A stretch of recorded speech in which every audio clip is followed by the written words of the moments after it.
So this is our first session, and I wanted to welcome you all that are new coordinators to federal programs.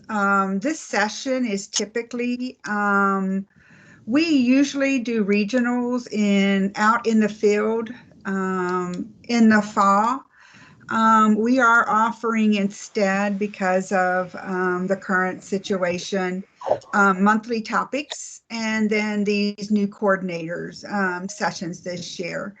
And hopefully we will be able to provide them or be out in the spring to see everyone in your area. So I want to talk to you a little bit about what is federal programs and what's your role.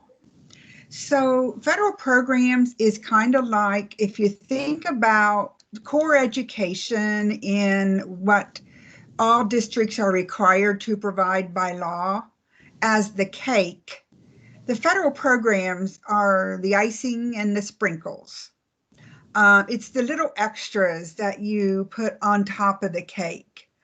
In some cases, it's the icing itself, and in other cases, because it's supporting another program, it could be the sprinkles on the cake.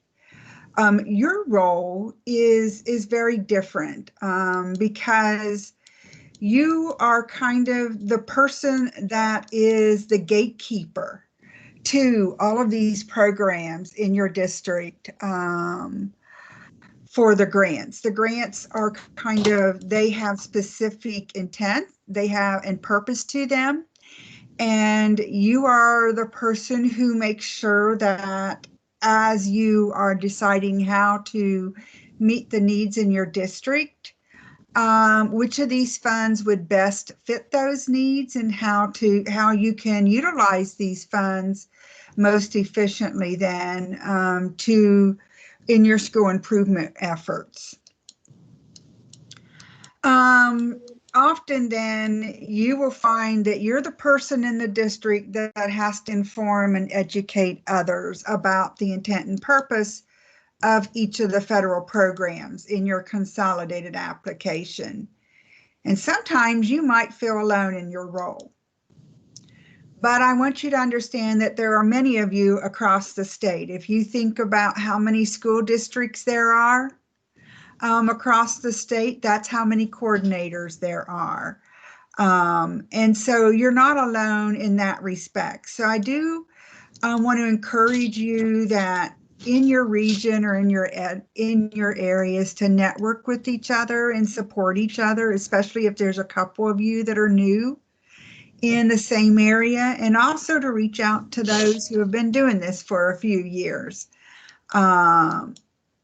And then if you guys decide that you want to get together every once in a while, invite your federal programs consultants to meet with you. We can come online. If it's a large area meeting and you want us to come, let us know. We can plan ahead for those. So, but we are here, your federal programs office is here to support each of you in your roles that you now have in the district. So today's session, we're going to discuss systems access, contact information, the organization and navigating of CCIP, other systems as a federal programs coordinator that you will become familiar with, and your consultant.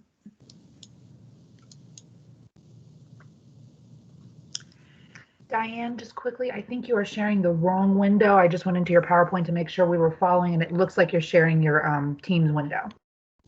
My which window? Oh, my Teams? Yeah, I'm seeing Teams, not your PowerPoint. Huh. That's odd. Let me go in here and see what's going on again.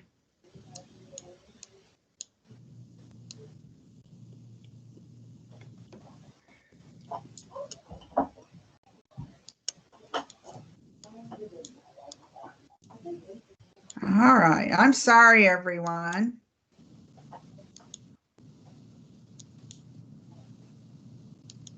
It's not letting me, Candace.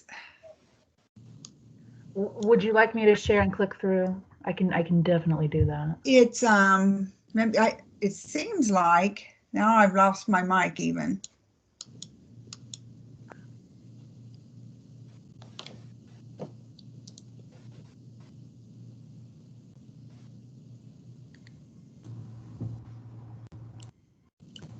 I can share mine too, if you'd like.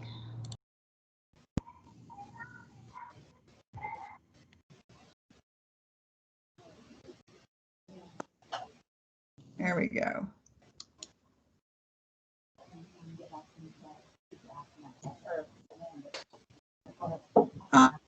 You know, Candace, I need to share mine. So let me just stay with this one. I understand. Because I need to flip back and forth between the system and this. So how's that now? I think we might be coming up here. Let's see. You're good. You got it. Thank you so much, Diane.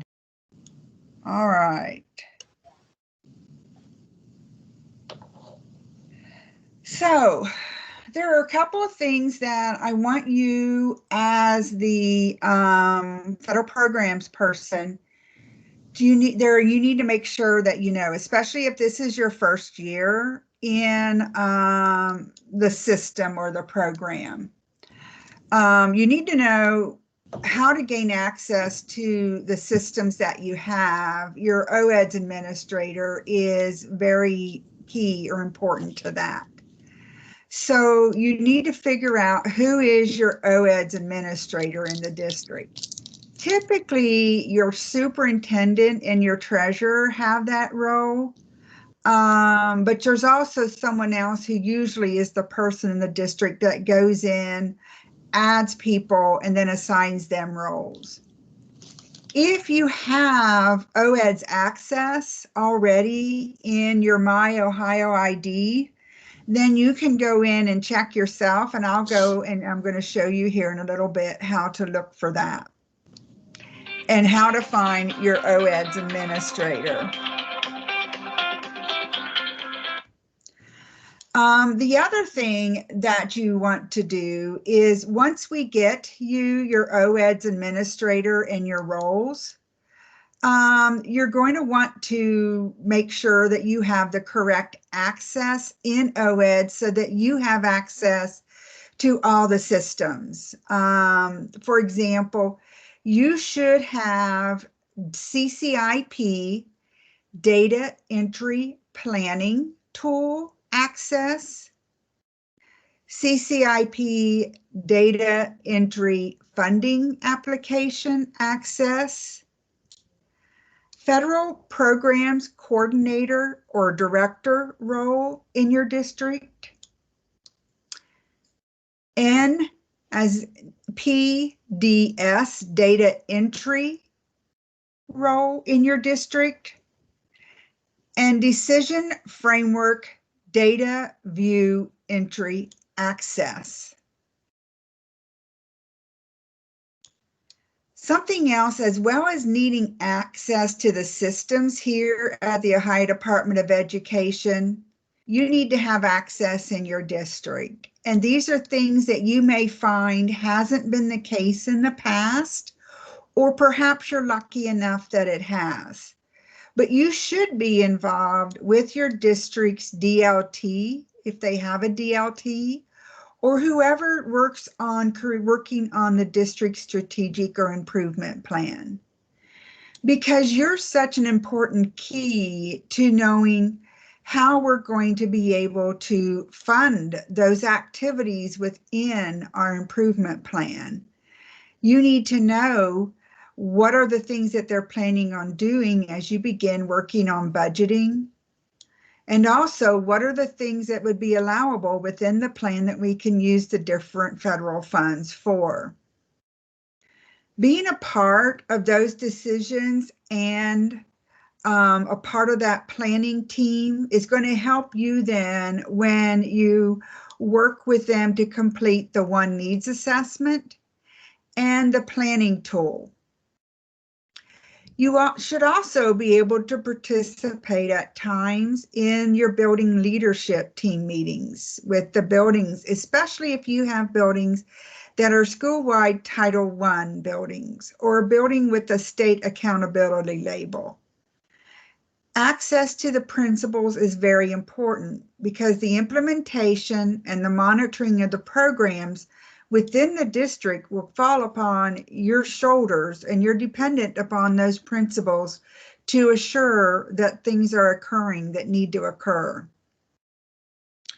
And then finally, you're going to need to ask if you can have access, or at least someone who can provide you the fiscal reports on a regular basis so that you can monitor the spending in each of the grants. Items that are purchased from federal programs, you should be aware of. If you're not involved in the purchase order process, you should at least be aware of every purchase that's occurring so that you can assure that, number one, your budget is set up correctly within your grant, and number two, that how the funds are being used meets the plan that you have developed here at the Ohio Department of Education, as well as is allowable underneath the grant that it's being purchased from. The budget that is created for each of the grant needs to be determined by the plan that's developed with your detail T. And your access to reports and budgeting is important to assure that the funds are spent the way they were intended to spend. I would recommend that you and your treasurer or whoever manages the grants for your district meet regularly so that you can assure your budgets are on track and that there's enough funds budgeted in all the correct areas to cover the costs that are anticipated. One thing that you're going to want to be sure of if you're hiring staff through your funds is make sure that you've budgeted enough in each of those funds in order to be able to get you through the year. If not, your treasurer needs to be aware that there's not enough fund to cover a staff member's salary or fringes. You may need to do a budget revision. So I'm going to switch here. I'm going to show you OEDs, but I also want to show you some contact information, and you want to make sure that your information is correct.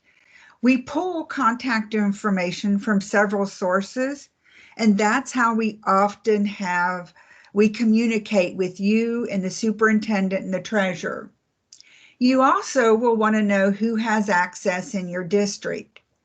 And we need to know who to contact in the district if we need to be able to contact you for something that comes up with your grant, or you need to know who to contact if you need assistance in your district. So I'm going to switch my page here a little bit, and we're going to go into our SAFE account.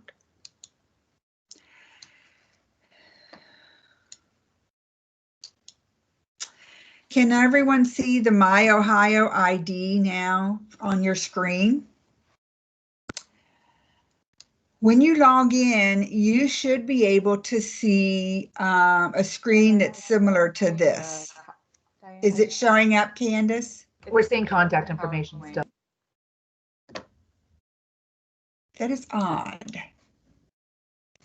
Very odd that it's not switching when I'm switching my.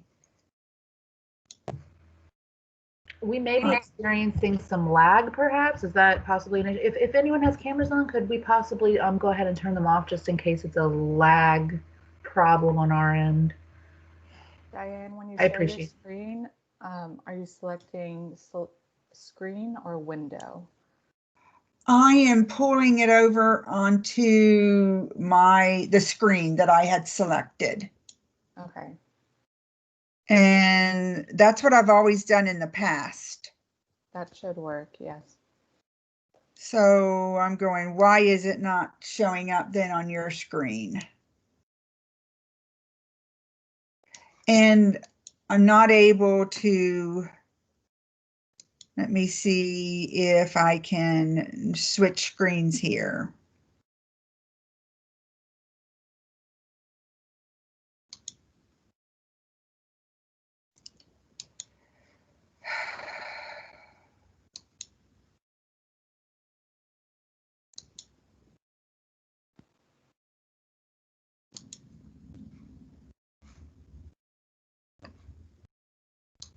Now we can see it. It's showing That's OHIP. good. Just wish I could now. There we go. Okay, can you still see it? Yep. So I'm going to go into my CCIP.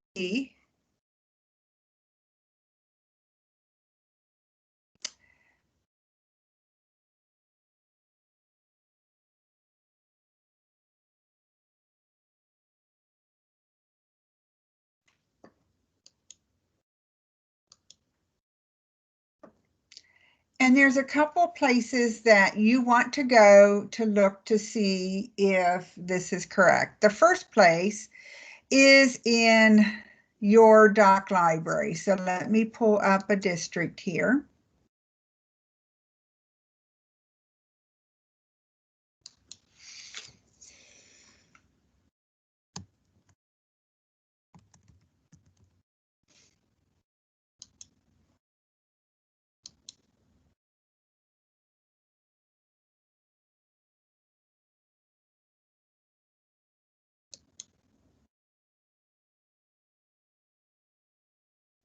And you're going to see, you're going to go to the sections page automatically underneath the consolidated grants. But I want us to go to look at your address book. Because the first thing you're going to want to do is look to see if you have the correct address information to contact. So when I go to Kenya, who's at Akron City School District, I have his mailing address. I also have his phone number to contact him, and I have his email.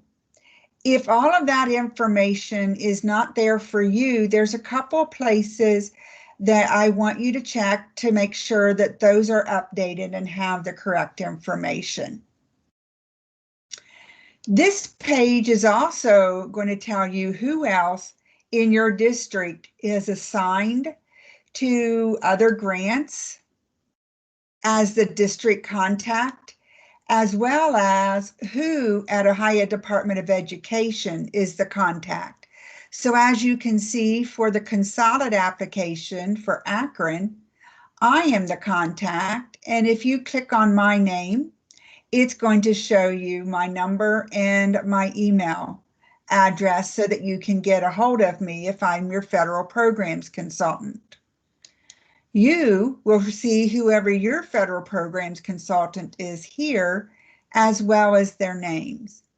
So you're going to want to look to see who else in your district has access in the grants that you have, and are they up to date and correct? Because often these don't get updated as they should, and then we were sending messages to the wrong people. The planning tool access is right here. And to change that, it is simply a matter of you going in and clicking on planning tool to underline, and you will have a drop down that will enable you to be able to change your planning tool contact. For this one, if you are not listed as the consolidated or the funding application contact, we will need to change that within the consolidated grant itself.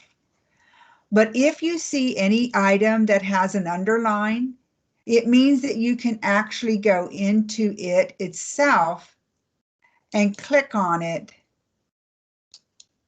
and change your access there with the drop down.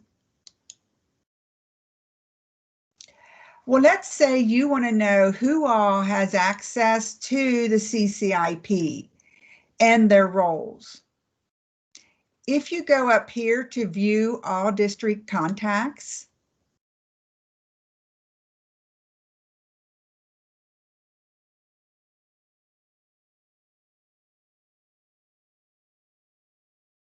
if it ever opens,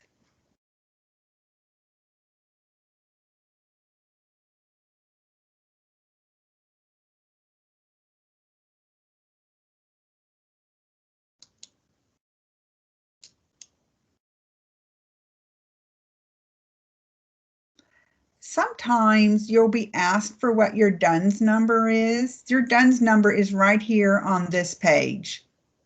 So you can get access to that here.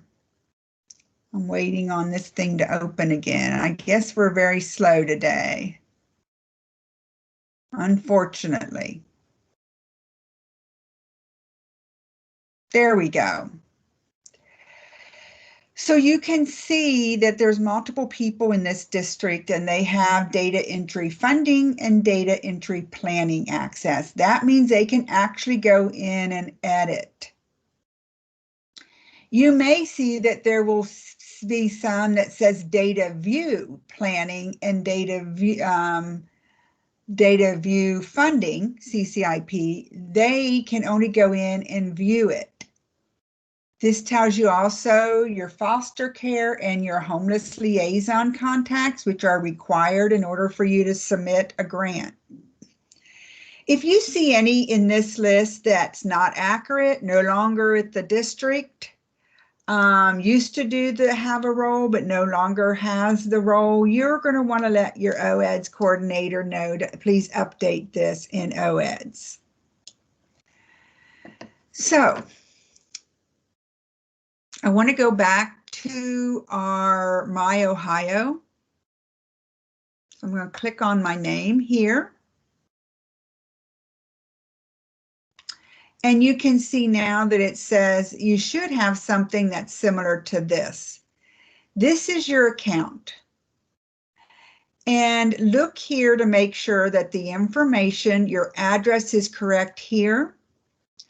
You want to also go in and make sure that they have the correct email and that the correct one for the primary email is marked.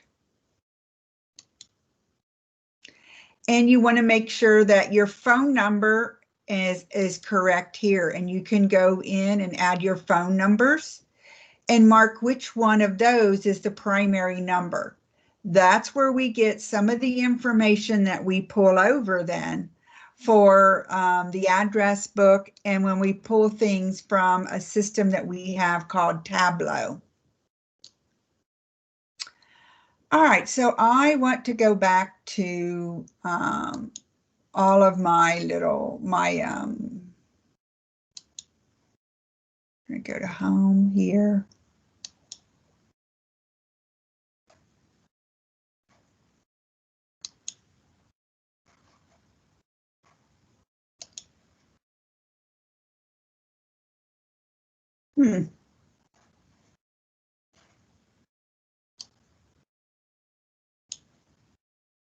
I may have to log out and log back in. Oh, there we go. So the next place that I told you I would show you is OEDS and how to find OEDS in your district. So it should be one of the tiles that you have on the screen. And these tiles are in alphabetical order. So it's called the Ohio Education Directory System.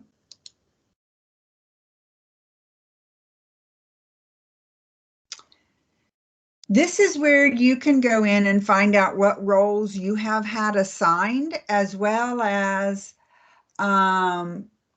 who is your administrator for OEDS in your district. So you're going to go in and do a search organization. And I'm going to pick on Akron again, just because they're A.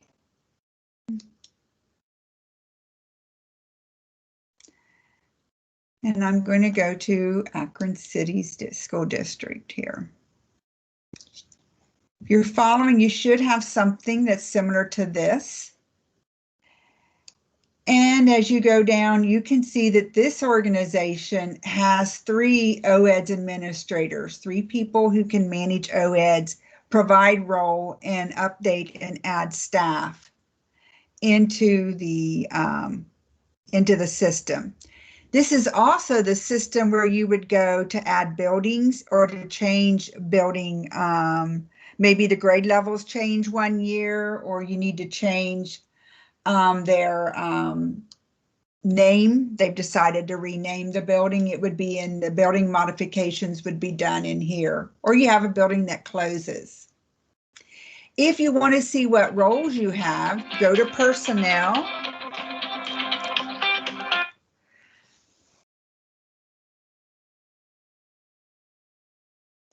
And you can simply do a search here by your name. And I'm going to pick on Kenya again because we saw him and he does their CCIP in the district. So when I click on and I do a search under Kenya, you can see now these are all the roles that he has within his district, plus some. Okay. So you can go in there, put your name in and find out what roles you have. If you don't have any of those roles that I just gave you earlier, then you want to ask your OEDS administrator to provide those roles for you. And I'll go over those again for you at the end of this presentation. All right, we're going to go back into PowerPoint.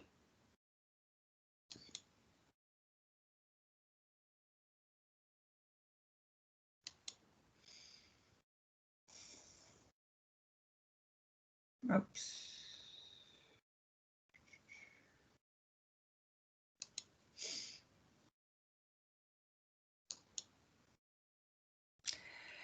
So the CCIP is there's three different parts that you're going to want to become familiar with. The first one is the planning tool.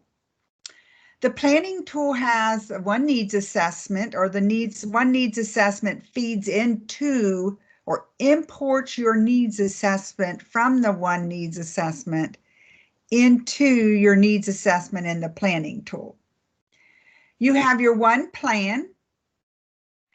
You have fiscal resources that are an important part of the plan because that helps you then to build the budgets and to earmark your funds for the strategies within your plan.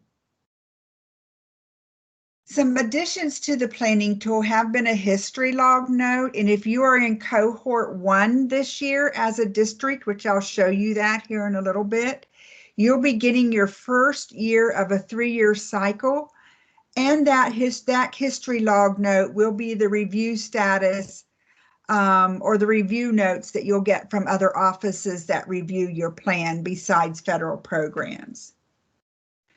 The next part of the CCIP that you'll be working in is the funding application piece. The history log is a very important part of that. That's how we contact you and let you know what you need to do to maybe make some corrections in your application before you submit it again or before we can approve it. We may ask you to enter a history log because we need something clarified. It's also going to give you some important updates about something within the CCIP.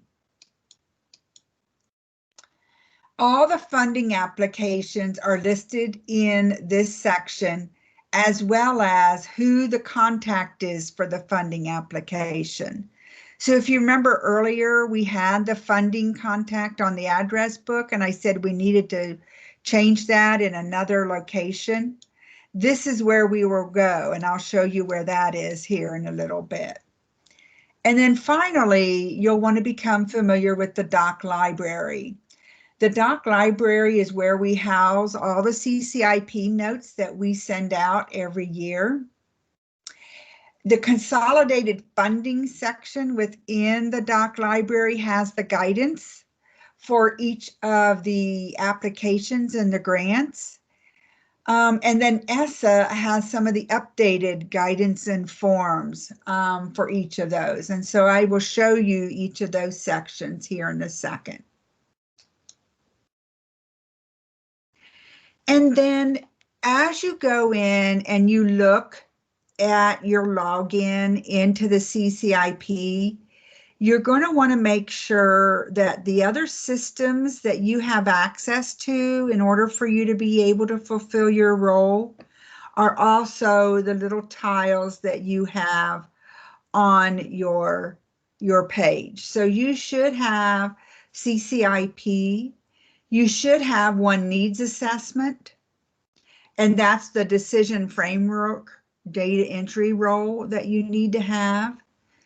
Compliance should be on there. Comparability needs to be on your screen. You should have the non-public data system, which is the NPDS data entry role that you have. And then OED should be on your screen, as well as STARS, which allows you to enroll in these trainings. So let me switch back, oops, to our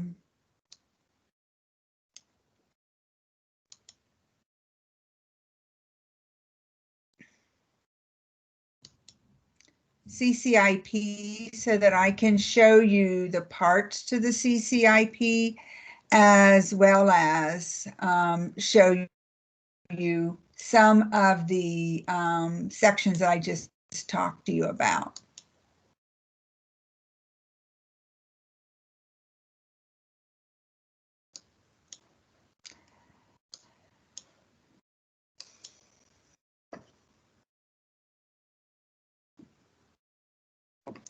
So when you log on to the CCIP, these were the different tiles I was just showing you, and it'll scroll across this way that you should have within your system.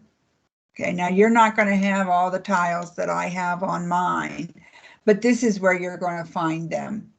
Again, if you need to change your address, another way to get to it is here on the little icon. So in the CCIP, and once you first enter and get into the CCIP, the planning tool is over here on this side.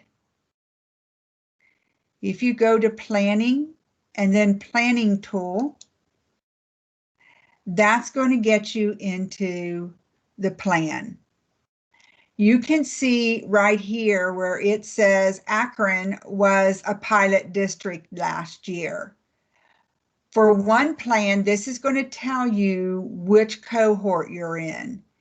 If you're in cohort 1, your first year will be this year that you'll transition to the 3-year planning process.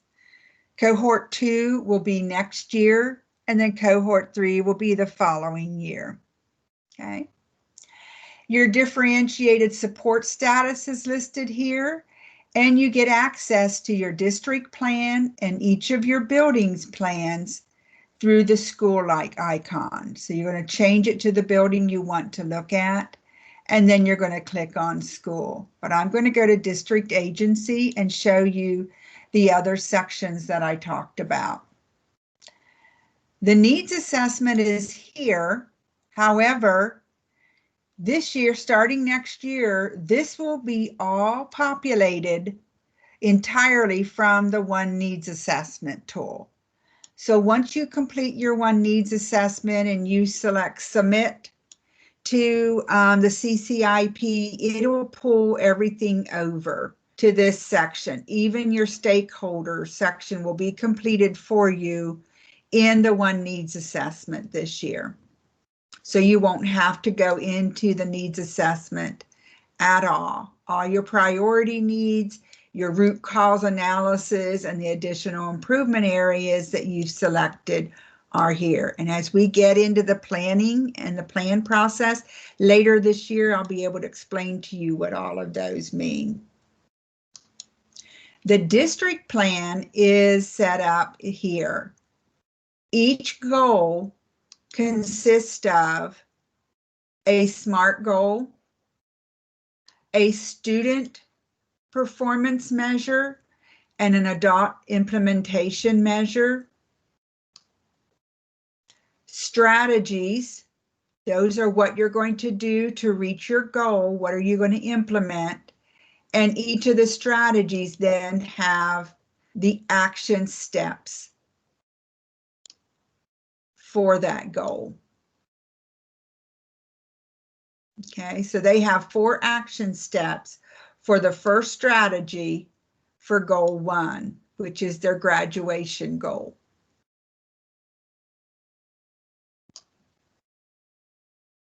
Okay, or college and career readiness.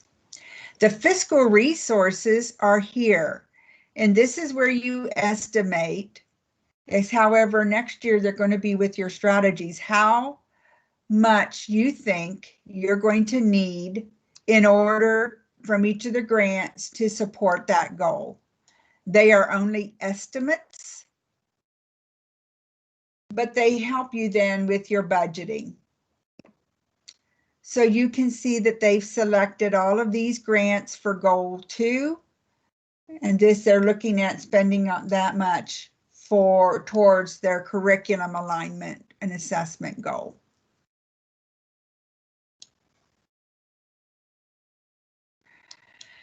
And finally, then, I want to talk to you a little bit about your federal programs coordinator.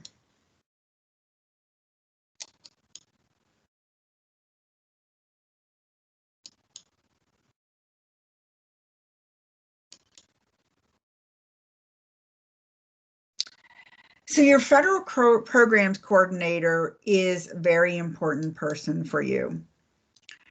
They're your ally out in the field. They're the person that is there to help you whenever you have questions. So do not hesitate to call or email them whenever you have a question.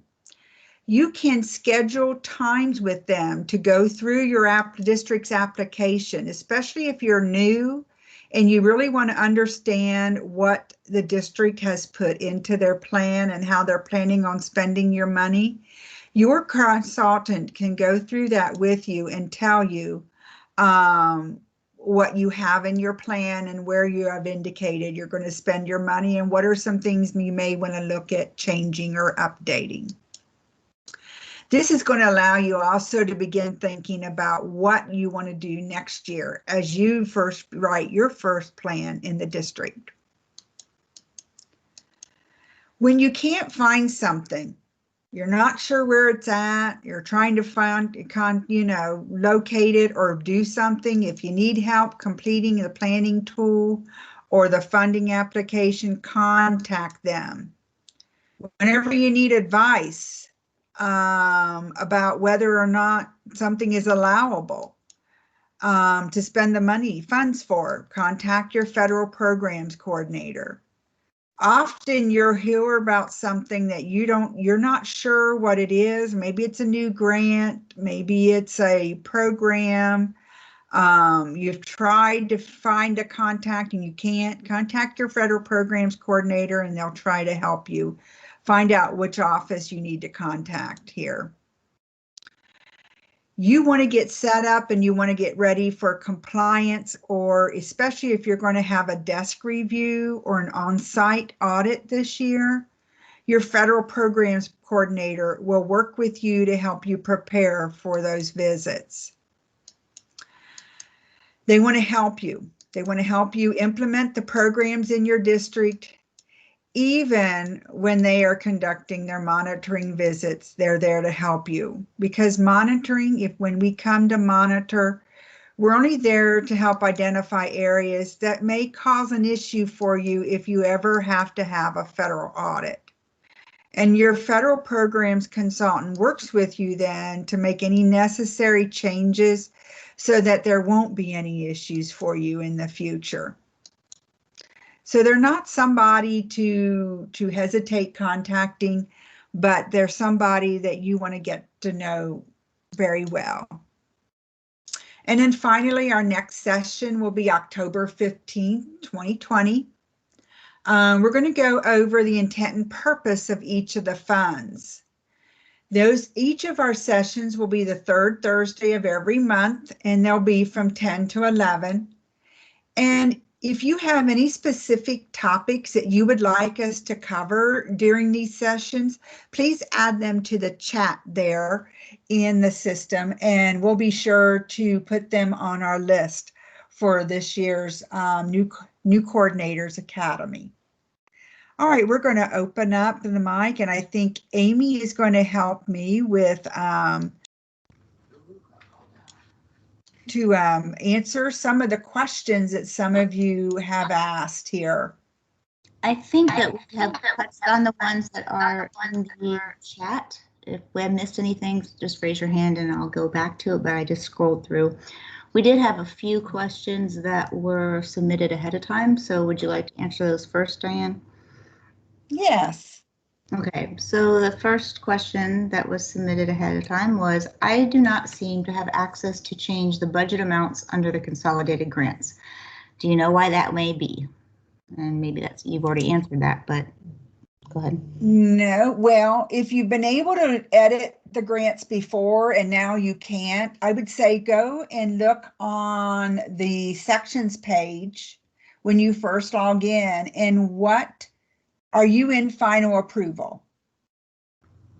If you have not been, if you're not in final approval, or if it's in fiscal rep approved or super authorized rep approved or the consultant return, then you don't have access at that point. You want to ask your consultant, or if it's your treasurer or your superintendent that needs to approve it, to either send it back so you can do a revision, or to please send it forward so it can get approved what you've done so far, and then you can go in and do revisions started. Also, it might be an issue. I mean, if you are not in final approved status or a revision status, and you're new to the position, you may not have the correct role in OEDS. Correct. So if you've never been able to edit the grants, then you want to go have the OEDS administrator check to make sure you do have data entry roles for the funding application and data entry roles for the planning tool. But it does need to be final approved so that you can do a revision and click revision started, then to go in and revise your budgets. Okay, anything else? There is another question, and I think we just kind of answered that one. It says, if the CCIP has a peer review status, can you still go in and make revisions? You can make revisions at any time on your planning tool side, but as Diana just said, unless you are in final approved or a revision or draft status, you cannot make changes on the funding side.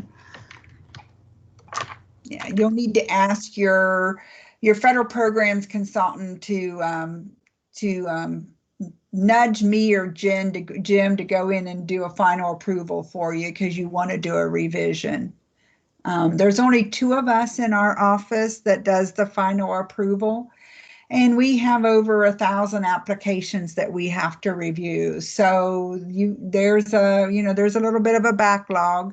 And with ESSER this year, we are behind even more so, because we have 2 grants going at the same time, trying to get them through. So just nudge us. We'll final approve it for you so that you can do what you need to do. Okay, thanks, Diane. Next question is an ESSER question. And it says, we have been spending our monies as we need. Most was spent prior to the start of school, but we still have some left. I have not submitted the draft yet. Do I just submit the draft after all money has been spent? So you want to submit prior to spending, because you need to get a substantially approved date. And that occurs when your superintendent approves the grant. So if you want to contact your federal programs coordinator or director, consultant, and let us check to see what status you're in and make sure that you have approval prior to spending the funds. You need to have that approval in place before you spend. Now there is, with the ESSER, the substantially approved date was already established for when the emergency began for the pandemic. However, you do want to go ahead and get that in there so that your superintendent's approving the way you're spending it, as well as you get a final approval, because I don't want you to spend all your money and then find out that maybe there was something that wasn't allowable or something. Okay. Any other questions from anyone? One more that was submitted ahead of time. And it concerns the broadband grant.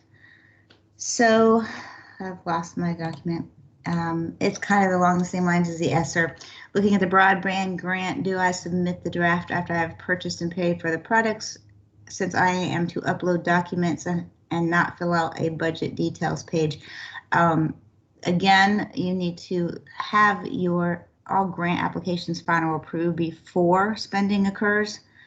And there is assurances as well as a grant application that was to be uploaded into the broadband application. You want to go to your address book and look for the broadband, and there is a consultant to contact for that can assist you with your broadband grant. And getting your funds for that, what you need to do for that. It's a little bit different than what the others are, but it's because it's being ran through another office and not our office. Diane, just FYI, a lot of districts, the ODE, it has not been populated with a name. Oh, it hasn't? No. So I wonder why. So we'll need to figure, well, let's find out, call your federal programs consultant and we'll give you a contact for that broadband grant. Hey, I know that it's coming out of, excuse me? Yeah, this is Morgan. Sorry. Morgan. I went through Jim, who's my assistant director on this, and he said to contact CRF at education.ohio.gov. So it's the same contact as the CRF grant. So. Okay, good. Yep.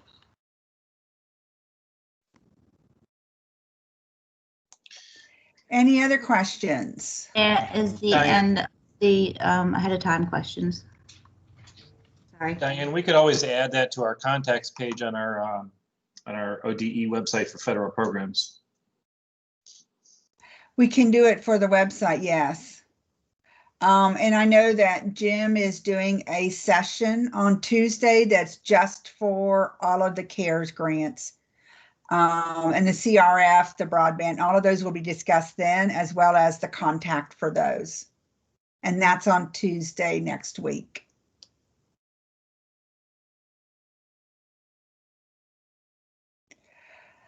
Any other questions from anyone? Some questions and a couple of questions in chat. Melissa asked, the school bus purchase program has a status of reviewed. I was told when I called ODE that this was actually final approved. It is for their grant. They don't have a final approved status as we do. We have several steps that our grants go through. The school bus program grant it was a fairly simple grant. And it was also one that was, if your district was eligible to apply, you just needed to submit an application for it. So yes, that's all you needed to do.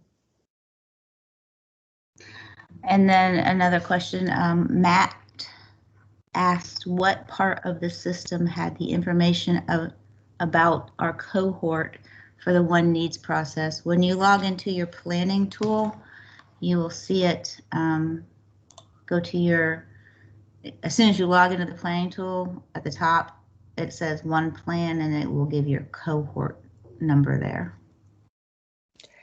So for the One Needs assessment, this year, all districts will be using the One Needs assessment. It's the decision framework is no longer there, and the needs assessment within the CCIP will not be editable. it'll only be imported from the One Needs Assessment itself. So this year, every district in Ohio will do the One Needs Assessment, and Cohort 1 districts will be doing a 3-year plan for the first time. And eventually, every district then will be on a 3-year cycle after we get through all 3 cohorts. So then cohort 2, we do our 3-year plan the following school year. Is that right? That's correct. So you'll do a One Needs Assessment this year, but when you do work on your plan, it's only going to be a plan, you know, for 1 year, unless you want to think about, you know, long term. But the following year, you will redo the needs assessment again, and you will write a plan that will be for 3 years then. And then you'll only need to go in and do the needs assessment. If you happen to have a label change that requires you to maybe go in and answer a question in the needs assessment, it may not change your priority needs, so it may not change your plan.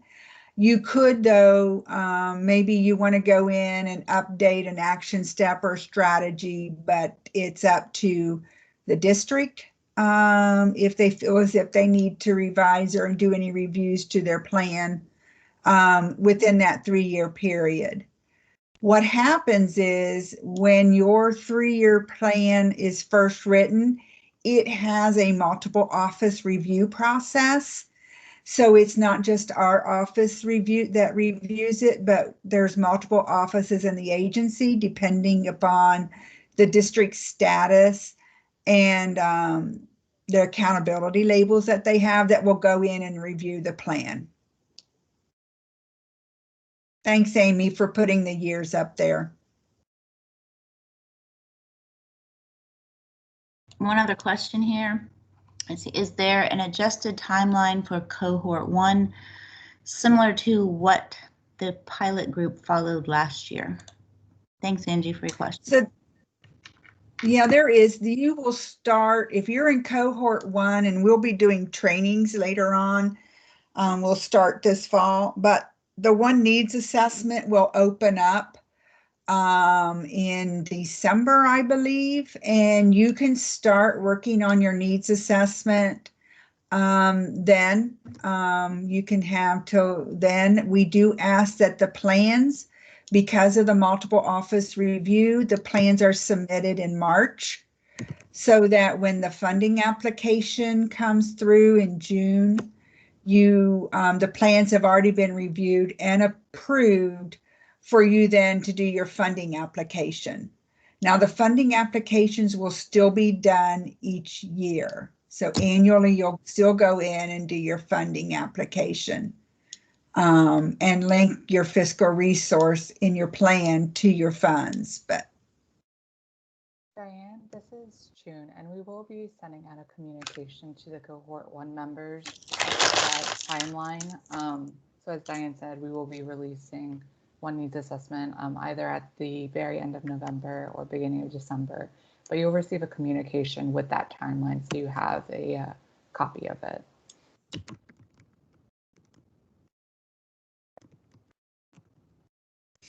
all right, any other questions? I'm answering one in chat right now. It was, if your district has a current plan that goes through 2022 and is in cohort 1, will there be an opportunity to change the plan before the end of the 3-year period?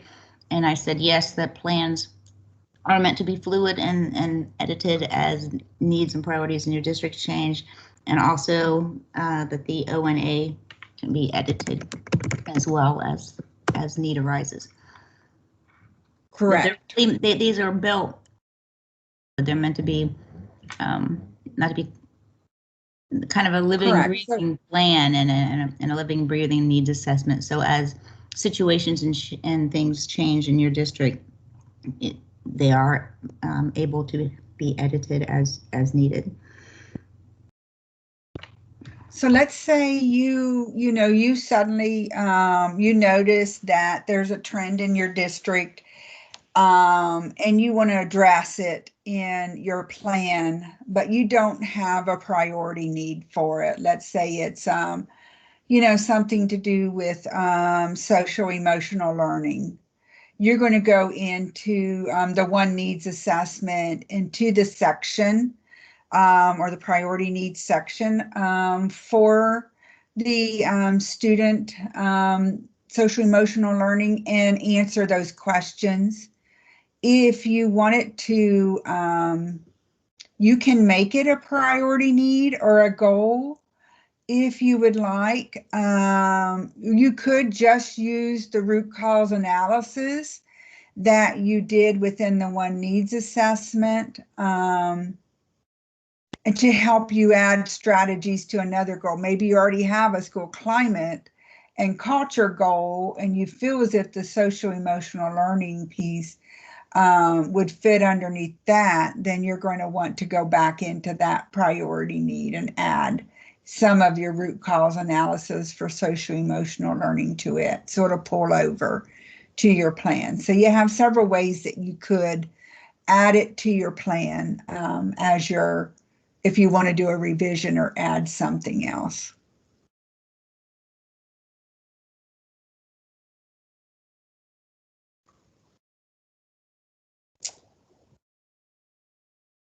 I don't see Okay, are there any other in the chat box. So any other questions?